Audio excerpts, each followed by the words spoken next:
This is Jordan Tower with JT News. Well, take it back to the 80s, 90s. You had AZ Faison, you had Alpo, you had Rich Porter, Kevin Chiles, a bunch of people.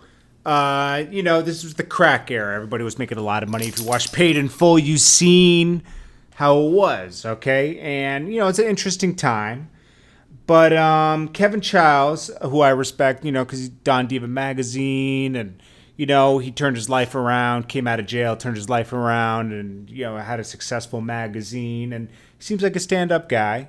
Okay, he was on Flex the other day talking about his case from the '90s, and he said this guy named Chuck kind of turned on him that used to be down with him, and this guy Chuck was like referencing to like AZ and Alpo and what they saw, and this is what kind of saved his case. I mean, go look at the Funk Flex Kevin Chiles interview to hear the whole thing. But then I've interviewed AZ before, AZ Faison, who was like the main guy in Paid in Full, what the movie was based on, and basically he said that he was working. He did not say he was a snitch. He didn't say that. What he said is that he was possibly working with the government because it was in some paperwork, or his name was in the paperwork. And the only reason he had his paperwork was because he was challenging the government. He didn't take a plea. And when you get discovery. So this is where it kind of threw me off. Vernon, how was he even in the circle? He hung in Manhattan. He actually was cool with A.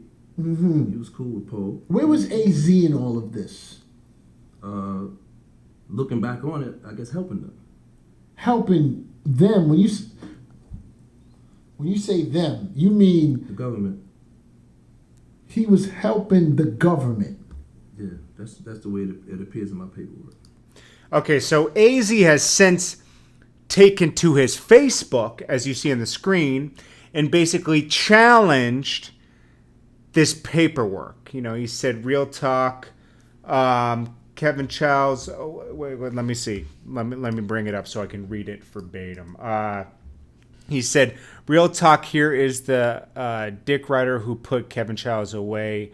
Real fucking clown. He was working with you for 2 years. You let him boss. Buddy, but he was the agent that you took down. He knew all about the dumb mother."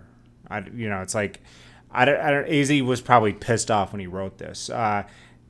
Okay, but you dumb mother. Oh, I guess he was just trying not to swear. Then now he out here makes shit like this. My God, vis God. I don't know what he means by that. Bet it. Let's talk about that after you show us the paperwork, you jerk. And then also there was some other interview. Someone added AZ and he said, AZ Faison, this is an interview he did with Gorilla Convict. Why didn't he mention you until that sucker crybaby Flex to show the paperwork? And then AZ responded, that dude wasn't a part of us. Real talk.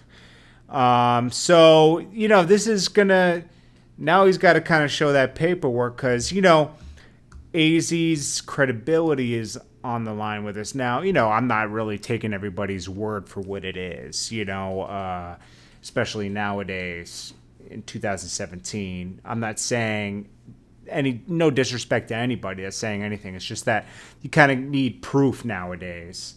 But anyways, AZ did respond, and we'll have to see how this all develops. But if we don't see the paperwork, we can't really say anything. It's like AZ could have just been mentioned in paperwork as a reference from Alpo, right? Because Alpo's the one who told on everybody. Now, he claims he didn't tell anybody from Harlem, but the police aren't stupid. They might have mentioned something in the paperwork, and maybe it was misread. Who knows? Let's see. But anyways, I'll check you guys on the next video. Tell me what you guys think about this in the comments.